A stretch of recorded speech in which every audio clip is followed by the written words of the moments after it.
Boa tarde. E aí, todo mundo pronto para gabaritar a prova amanhã de trabalho e processo? Me disseram que vocês é a turma que vão gabaritar? Mentiram para mim? Bom, vamos lá, gente. O que eu puder fazer por vocês em 30 minutos, tá? Vai ser corrido, mas vamos lá. Pessoal, eu vou começar por trabalho, tá? Em relação aos princípios de direito do trabalho. Faz tempo que não cai, provavelmente vem perguntinha de princípios, tá? Tem 4 princípios que eu considero os mais importantes, tá? Princípio da primazia da realidade. Significa dizer o quê? Que o dia a dia do contrato, a rotina do contrato, acaba sendo mais importante que o aspecto formal. Porque o empregador ele tem toda a estrutura ao seu favor, de modo que ele vai ter o pessoal lá da contabilidade, advogado, que vai ver o recibo para constar direitinho, o cartão ponto. Então, primazia da realidade, o dia a dia, a realidade, antecede a forma, é mais importante que a forma. Princípio da continuidade. E daí a gente tem que levar em consideração 2 artigos, o 10 e o 448 da CLT. Significa o quê? Significa que o contrato de trabalho não vai poder sofrer alteração em relação à pessoa do empregado, porque o empregado pressupõe a pessoalidade. Já em relação à pessoa do empregador, o contrato de trabalho ele pode sofrer alteração. E que alteração seria isso? A sucessão de empregadores. E o que o 10 e o 448 eles dizem? Que qualquer alteração na estrutura jurídica da empresa, se o empregado permanecer trabalhando, o contrato vai continuar, ele é de trato sucessivo. Então, o princípio da continuidade, o meu empregador pode trocar o nome, uma empresa pode ser vendida para outra, a minha empresa ela pode encerrar as suas atividades e uma ir lá e assumir o lugar dela. Se eu permanecer trabalhando, vai continuar o mesmo contrato de trabalho. Isso é o princípio da continuidade. Princípio da norma mais favorável ou da condição mais benéfica. Esses 2 eu trato juntos, até para que daí a gente consiga fazer logo a distinção deles. Quando eu digo o princípio da norma mais favorável, significa dizer que eu tenho 2 normas em conflito. Por que isso? Porque no direito do trabalho nós temos uma série de normas. O que é norma? É a CLT, é a Constituição Federal, o regulamento da empresa, o acordo coletivo, a convenção coletiva, a sentença normativa, é muita norma. E o que pode acontecer? Pode acontecer da Constituição estar lá dizendo que o adicional de hora extra é de 50% e o meu sindicato firmou uma convenção coletiva dizendo que o adicional é de 40%. O que o juiz vai ter que fazer? Aplicar o princípio da norma mais favorável. Isso é norma. Quando eu digo o princípio da condição mais benéfica, não é mais norma, é a condição, é característica do contrato de trabalho. Por isso que não tem motivo para a gente fazer confusão. Fui admitida para trabalhar de manhã na empresa. Veio meu empregador e me passa para o turno da tarde. O que o juiz vai fazer? Vai mandar ele me devolver para o turno da manhã. Ou se eu não tive coragem de reclamar durante o contrato de trabalho, depois, quando eu terminar o contrato e eu botar na justiça, ele pode me conceder um dano moral. Por quê? Porque eu tinha direito à condição mais benéfica, à característica mais benéfica. Requisitos da relação de emprego. Pessoalidade, subordinação e não eventualidade. O que é a pessoalidade? Que somente a pessoa do empregado é que pode executar o contrato de trabalho. O empregado ele não pode se fazer substituir. E o empregado ele só vai ser substituído no contrato de trabalho quando for da vontade do seu empregador. Tanto é que quando eu saio em férias, se alguém ficar no meu lugar, esse alguém é o empregador quem vai escolher. Quando eu saio em licença maternidade, se alguém for ficar no meu lugar, é o empregador quem vai escolher. Em relação à não eventualidade, significa dizer que o empregado ele faz parte do dia a dia daquela empresa. Ele conhece a realidade do seu empregador. Ele não é aquela pessoa que comparece de vez em quando. Ele sabe o nome dos seus colegas, ele sabe o nome dos clientes do seu empregador. E ainda em relação à subordinação, nós temos uma série de tipos de subordinação. Quais são as mais importantes de vocês se lembrarem amanhã? A subordinação jurídica significa dizer que o empregado está adstrito a cumprir todas as normas impostas pelo seu empregador em relação ao horário de trabalho, em relação ao uso de EPI, uso de uniforme, e ele ainda está adstrito a respeitar todas as leis que falam sobre os contratos de trabalho. Nós temos ainda a subordinação hierárquica. O que seria isso? Significa dizer que o empregado ele só vai ser promovido dentro da empresa quando for da vontade do seu empregador, porque ele é dependente hierárquico. Nós temos a subordinação indireta e direta, Direta, quando eu trabalho dentro da sede do meu empregador. Indireta, quando eu trabalho na rua, eu sou trabalhador externo, lá do artigo 6º da CLT. Como que o empregador vai fazer para me controlar? Só de forma longe, de forma indireta. E ainda nós temos a subordinação econômica. Significa dizer que o empregado ele é um dependente econômico. E quando eles vêm com aquelas historinhas lá na prova, dizendo, mas o empregado tem 3 empregos, cada emprego ele ganha 10 mil, ele não é subordinado econômico. Ele é sim. Porque o certo é que se você trabalha 2 horas, 3 horas, 4 horas para alguém, é porque você está vendendo a sua mão de obra e você se torna um subordinado econômico. Aproveitando então essas 3 características da relação de emprego, eu vou tratar com vocês algumas relações de trabalho e quero ver se vocês conseguem identificar para mim, e tem que ser bem rápido, o que é que está faltando em cada uma delas. Gente, por que o trabalho autônomo ele não tem relação de emprego? O que falta nele? Subordinação. Por que o trabalho eventual ele não é relação de emprego? O que falta nele? A não eventualidade. Por que o trabalho avulso ele não tem vínculo de emprego? O que falta nele? Não, o trabalho avulso falta pessoalidade, gente. Porque o que acontece? Encosta lá a embarcação, para o dono da embarcação, tanto faz quem vai lá fazer a segurança, quem vai descarregar o café. Tanto é que no mesmo dia, eu, trabalhador avulso, eu posso trabalhar em 10 embarcações. Então, o que falta no trabalho avulso é a pessoalidade. Se vocês forem me perguntar, e o estagiário, onde é que fica, Cláudia? Olha, o estagiário, eu sempre digo, ele só não é empregado porque o legislador não quis ainda. Então, em relação ao estagiário, está presente os 3 requisitos da relação de emprego. Não vou poder fazer nenhuma brincadeira aqui com os estagiários hoje, a gente não tem tempo. Mas eles são como se empregados fossem. Então, está presente os 3 requisitos da relação de emprego. Tá? E o que mais é importante vocês saberem sobre o estagiário? Que precisa 3 figurinhas, gente, para o estagiário.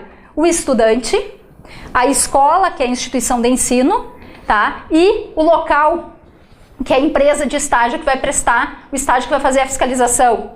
O estagiário, hoje, ele tem direito às férias. O nome das férias dele é recesso.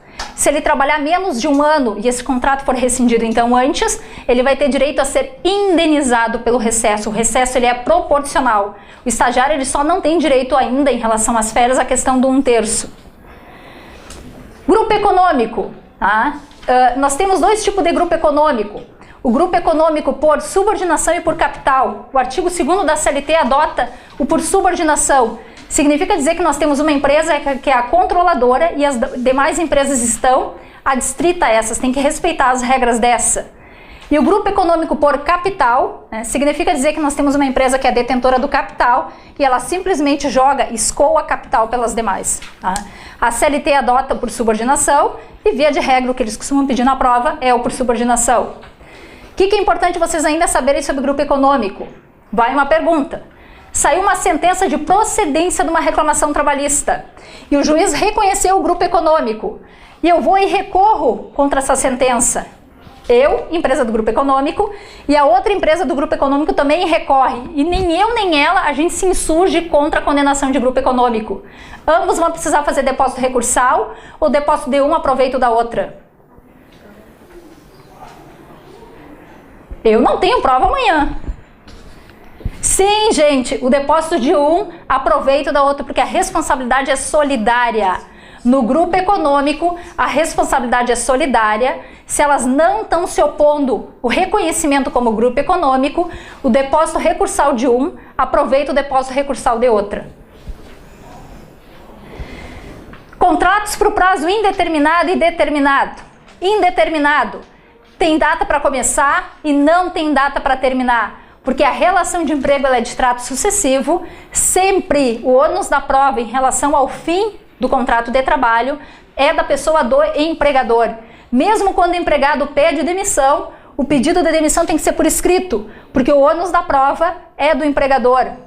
O que tem lá no contrato por prazo indeterminado? Sempre multa do FGTS e o aviso prévio. Gente, as 2 últimas provas caiu o aviso prévio. Eu não acredito que eles vão vir com a terceira, tá? Mas todavia vocês dão uma olhada, mas acho que aviso prévio não, tá? No mínimo de 30 dias, no máximo de 90, tá? E em relação aos contratos por prazo determinado, agora a gente vai ter que falar um pouquinho mais. Como é que tá meu tempo? Pessoal, em relação aos contratos por prazo determinado, todos eles têm assinatura de CTPS, exceto o contrato de pequeno prazo do rural. O único contrato por prazo determinado que não vai ter a carteira assinada, carteira de trabalho assinado, é o contrato de pequeno prazo do rural, mas todos eles são com vínculos de emprego, inclusive o do rural.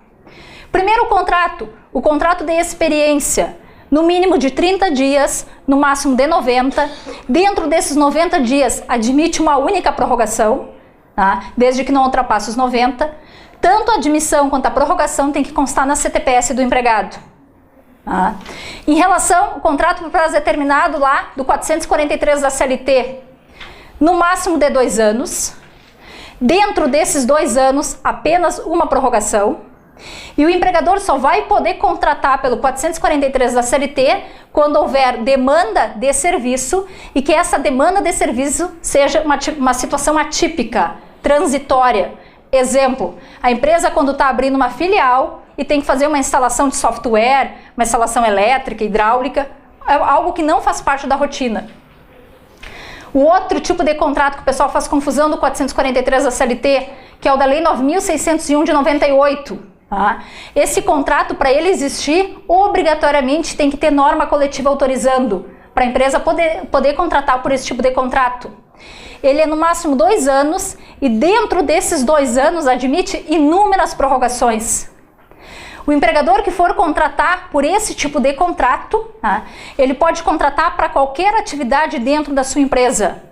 Só que enquanto ele estiver contratando por esse tipo de contrato, ele não vai poder fazer demissões. Outro tipo de contrato por prazo determinado, tá? O do trabalhador temporário. Tá? E quando vocês falarem temporário, triângulo amoroso, não se esqueçam disso. Tá? Sempre no trabalho temporário, eu tenho uma relação triangular. Quem está aqui embaixo? Empregado temporário. Quem está do ladinho dele? A empresa de trabalho temporário. Qual que é a atividade econômica dessa empresa? Recrutamento de mão de obra temporária. Essa empresa só vai fazer isso. É por isso que ela não pode contratar trabalhador temporário. Porque a atividade dela é essa. O empregado vai lá e vai se inscrever nessa empresa. Daí aqui em cima nós vamos ter a figura do tomador de serviço. Esse tomador de serviço, quando ele tiver demanda de serviço, por exemplo, final do ano, Natal, as lojas do shopping center.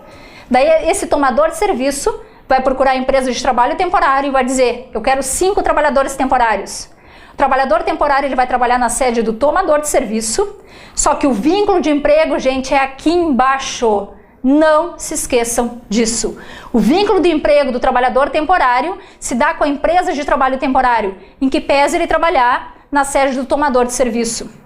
Esse contrato ele pode ser de 3 meses, prorrogáveis por mais 6 meses. Só que essa prorrogação só vai poder ocorrer se for autorizada pelo Ministério do Trabalho e Emprego e vai ter que ser justificado a razão da prorrogação, senão não pode. E o último contrato por prazo determinado que nós temos então é o do rural. Ele é do máximo de 2 meses e ele veio para substituir os contratos de safra. É por isso que a assinatura da CTPS é dispensada. Porque o que é obrigatório nesse contrato são 2 coisinhas. Vai ter que ter um contrato por escrito. Nesse contrato por escrito vai ter que ter todos os dados do empregado rural e todos os dados do produtor rural. Tá? Vai ter que ter o local onde esse empregado vai trabalhar, que vai ser uma fazenda, que vai ser um sítio, vai ser uma área rural. Tá? E qual a safra que ele vai trabalhar, se vai ser soja, trigo, esse tipo de coisa, e a remuneração dele. Concomitante a esse contrato por escrito, vai ter que ser feito um documento chamado GFIP. Tá? E essa GFIP vai informar o nome do trabalhador rural e a remuneração dele. Então, se os contratos de safra nós tínhamos o problema que o empregado ele não tinha tudo informalizado e não tinha contribuição do INSS, a GFIP acaba suprimindo esse problema, de modo que a assinatura da CTPS é dispensada. Jornada de trabalho e horário de trabalho. Quando eu falo de jornada de trabalho, é eu responder para alguém que eu trabalho das 8 às 18. Horário de trabalho é eu falar para alguém que eu trabalho das 8 ao meio-dia e das 14 às 18. Nessas questões de jornada e horário é importante eu saber o intervalo intra-jornada e o inter-jornada. Gente, o intra-jornada é o que é dentro do horário de trabalho. É o meu intervalo de no mínimo 1 hora e no máximo 2 horas. Esse intervalo de 1 hora ele vai poder ser diminuído? Sim, através de norma coletiva, quando o empregador tiver refeitório. Através de norma coletiva, e quando a empresa tiver refeitório, esse intervalo de 1 hora ele vai poder ser diminuído. Sendo que a empresa que tem refeitório, né, se ela quiser que essa alimentação seja lá descontada do seu imposto de renda, ela vai ter que se inscrever no PAT, Programa de Alimentação do Trabalhador. Nós temos ainda o intervalo interjornada. E daí vocês não se esqueçam que o Inter está sempre fora. Para quem veio a dica já tinha visto essa, né? Gente, o intervalo interjornada é o que é fora da jornada de trabalho. É quando eu digo que eu trabalhei até às 18 horas e que amanhã eu só vou trabalhar às 8 da manhã. Então é um intervalo que é fora da jornada de trabalho. Inter está sempre fora, interjornada fora. Intrajornada, dentro, meu intervalo, por exemplo, do meio-dia às 14. Interrupção e suspensão do contrato. Não se esqueçam, interrupção e suspensão, o empregado ele não trabalha. Cessação temporária do contrato de trabalho. Na interrupção e na suspensão o empregado não trabalha. Qual que é a diferença? Que na interrupção o não trabalhar dele vai produzir efeitos. Na suspensão ele não trabalha e não produz efeitos. Para vocês não esquecerem, pensem na falta. Dei aula hoje aqui para vocês, amanhã a gente vai fazer a correção da prova a partir das 18 horas, na torcida por vocês. Chegou segunda de manhã, a Cláudia não estava a fim de dar aula. Fiquei dormindo. Não quis nem pegar atestado médico. Apareci na terça-feira, o que o meu empregador vai dizer? Cláudia, ontem, o dia de ontem eu vou te descontar e esse dia não vai contar no teu tempo de serviço. Isso é suspensão do contrato. A pessoa não trabalha e o não trabalhar não gera efeitos. Exemplo, falta injustificada. Na interrupção do contrato, interrupção, o empregado ele não trabalha, mas o não trabalhar produz efeitos. Segunda de manhã acordei, louca de vontade de ficar dormindo, ainda mais, gente, segunda eu dou aula às 7h30. Louca de vontade de ficar dormindo e fiquei dormindo. A maior cara de pau, acordei meio-dia, fui no médico, preciso de um atestado médico. Chego na terça-feira no meu empregador, olha, tava na maior dor de garganta ontem, cheio de bactérias na garganta. Tá aqui meu atestado. Não tem problema, Cláudia, a gente vai te pagar o dia de segunda e segunda vai contar no teu tempo de serviço. Interrupção do contrato. Eu não trabalhei, mas produziu efeitos. Não se esqueçam, gente, nos dois o empregado não trabalha. Interrupção produz, suspensão não produz. O que eu ainda peço para que você se lembre em relação à suspensão do contrato? Tá? Que nós temos duas hipóteses de suspensão. Tá? Nós temos várias hipóteses de suspensão, mas duas que são híbridas, que são atípicas. A primeira delas, serviço militar. Serviço militar independe da vontade do empregado e do empregador. De modo que o serviço militar vai produzir dois efeitos, em que pese ser suspensão. Vai contar no tempo de serviço, enquanto o jovem está lá no serviço militar, ele terá depósito de fundo de garantia. E a segunda hipótese de suspensão híbrida é o acidente do trabalho, que também independe da vontade de ambos. De modo que enquanto a pessoa está lá no acidente do trabalho, vai contar no tempo de serviço e terá direito a salários. Ainda sobre suspensão e interrupção. Pessoal, todas as vantagens que são dadas para toda a categoria, enquanto o empregado está com contrato suspenso, quando ele retorna, ele tem direito a todas elas. Digamos que quando eu saí, meu salário era 1.000. Nesse tempo que eu fiquei afastado, o salário foi para 2.000. Quando eu retorno, eu vou ter direito aos 2.000. Ainda, qual é o prazo que o empregado tem para retornar ao trabalho depois que é levantada a hipótese de suspensão ou interrupção? 30 dias, é o J132. O empregado tem 30 dias para retornar ao emprego depois que levantada a hipótese de suspensão e interrupção, sob pena de abandono de emprego. Em relação às hipóteses de extinção do contrato, pedido de demissão, gente. Se o trabalhador ele for menor publi ou impubli, dependendo, ele vai precisar de assistência ou representação. Vocês não se esqueçam, o menor no contrato de trabalho tem dois momentos que ele vai precisar de assistência ou representação. Na admissão e na demissão. A admissão, o contrato tem que ser por escrito, e na demissão é no pedido de demissão e depois no momento dele receber as verbas rescisórias lá no termo de rescisão.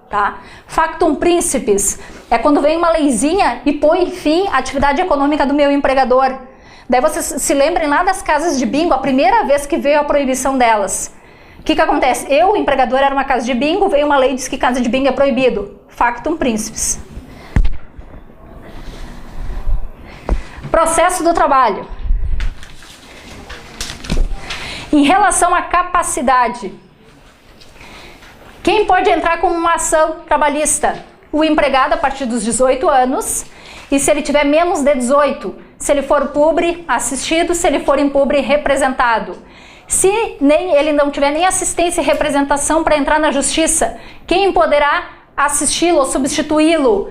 Os sindicatos, o Ministério Público do Trabalho, tá? Ou o curador especial. Em relação à capacidade do reclamado, a partir dos 18 anos, salvo hipótese de emancipação. Vocês não se esqueçam, gente, que aqui no Brasil, tá? Quando a pessoa vai constituir uma pessoa jurídica, constituir uma empresa, ela se torna maior. Então pode cair na prova. Processo do trabalho até chama atenção para vocês, gente. Geralmente a gente diz, vocês leiam a questão, leiam as respostas e vão pela primeira intuição de vocês. Processo do trabalho, não façam isso. Tá? A FGV tem feito umas questões gigantes de processo do trabalho. Eu não sei, gente, a minha opinião de mais algumas pessoas é para tentar diminuir o número de candidatos para a segunda fase em trabalho. Então, processo do trabalho, leiam uma vez o enunciado, não leiam as respostas, leiam uma segunda vez o enunciado e depois leiam as respostas, para primeiro vocês entenderem a questão. Tá? Então, se eles veem lá com uma questão que o reclamado é menor e constituiu uma empresa, ele deixou de ser menor. Por quê? Porque a constituição de empresa, né, emancipa. Jus postulandi. O que é o jus postulandi? É o direito de ir para a justiça sem advogado. Vocês vão odiar isso a partir de segunda-feira. Tá? Então, como é que funciona isso? Em relação à pessoa do reclamado, ele comparece na audiência, lá com a inicial na mão e diz, eu não tenho dinheiro para pagar advogado. O que o juiz vai fazer? A defesa dele é feita verbal e é aduzida em ata.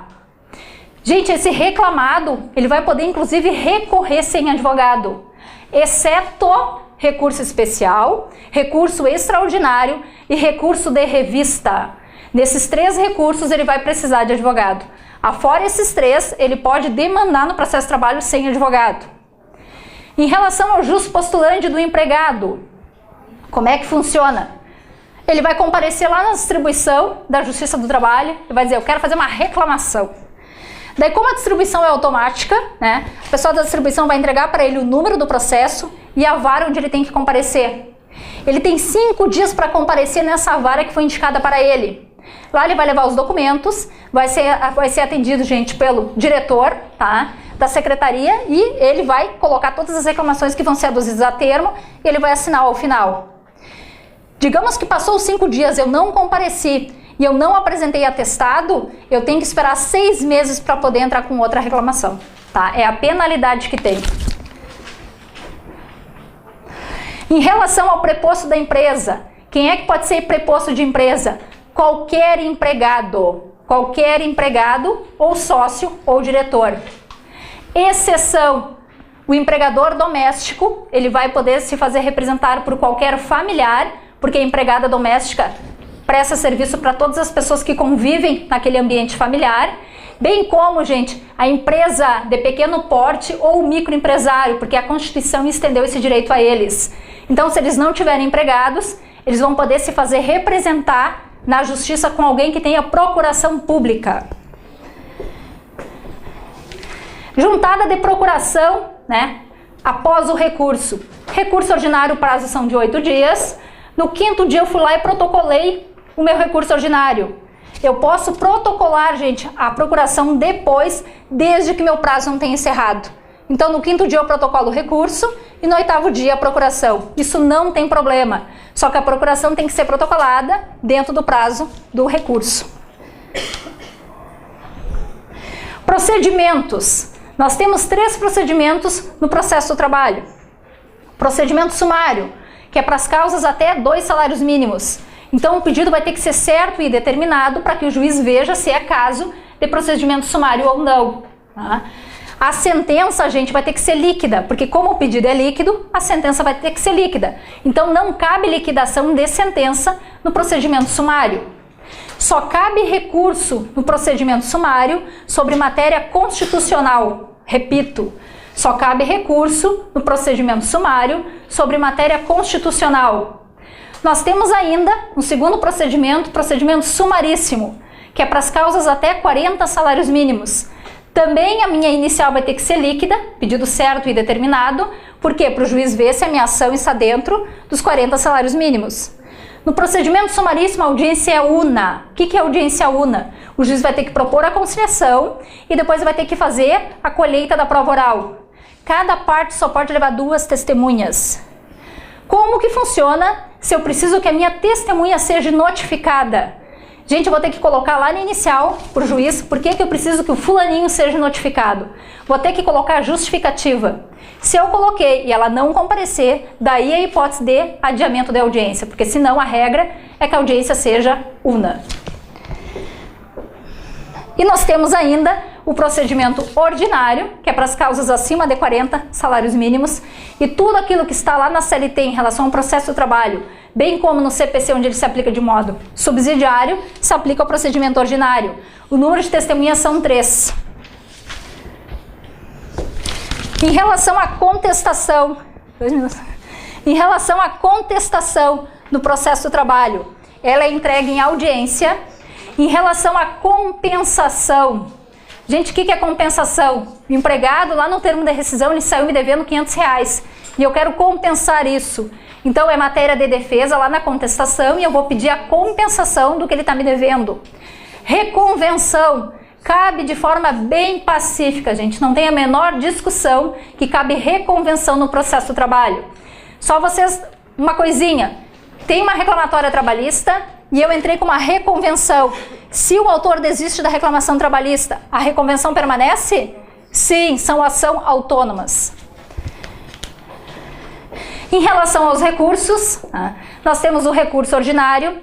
O recurso ordinário cabe tanto de sentença definitiva, que faz coisa julgada material e formal, que põe fim à lide, que se adentra ao mérito. Também de sentença terminativa, que são aquelas de extinção sem julgamento do mérito. Por exemplo, quando o juiz se julga incompetente. Nós temos os embargos de declaração. Os embargos de declaração, quando o juiz for acolher o ED e esse acolhimento vai modificar a sentença, obrigatoriamente ele tem que abrir prazo para outra parte contrarrazoar, sob pena de nulidade. Nós temos o recurso de revista. Recurso de revista tem uma coisa bem fácil, gente, para vocês decorarem. As hipóteses de cabimento. Um é uma mão vazia, outra uma mão cheia. Mão vazia, quando ele fere, quem que ele fere? Constituição Federal e Lei Federal. Então, recurso de revista cabe quando? Quando ele fere Constituição Federal e Lei Federal. Mão cheia, quando ele viola e pensa diferente de outra turma em relação à interpretação do quê? Constituição, Lei Federal, súmula, acordo coletivo, convenção coletiva, orientação jurisprudencial, sentença normativa, regulamento de empresa. Aqui uma turma pensa diferente de outra. A divergência, recurso de revista. E por fim, em relação ao recurso adesivo, do que cabe recurso adesivo? De recurso ordinário, de recurso de revista, de agravo de petição e de agravo regimental.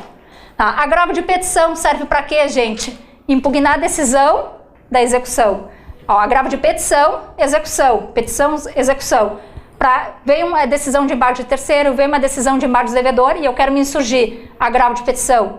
Agravo de instrumento, quando eu quero destrancar recurso. Entrei com recurso de revista e eles não aceitaram. Agravo de instrumento. As pessoas às vezes fazem confusão do agravo de instrumento com o agravo regimental. O agravo regimental ele pode servir para destrancar recurso? Pode.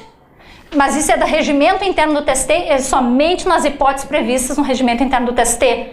Então, é para destrancar recurso de quem? Do TST. Agravo regimental vai destrancar recurso de quem? Do TST. Só lá dentro do TST. Afora isso, agravo de instrumento. Pessoal, eu tenho uma boa notícia para dar para vocês, que a partir de hoje à noite vão estar disponível online todas essas aulas que vocês tiveram. Então, se vocês acharam que a professora falou muito rápido, como de fato ela falou, e vocês ficaram com alguma dúvida, vocês podem acessar todas as aulas, vão estar à disposição de vocês. Eu quero desejar uma ótima prova, tá? Em relação ao processo do trabalho, não se esqueçam, gente. Leia uma vez o enunciado, leia uma segunda vez o enunciado e depois leiam as respostas, tá? E a gente vai estar aqui na torcida. Amanhã, a partir das 18 horas, a gente vai estar fazendo a correção da prova, tá? Boa sorte, obrigada.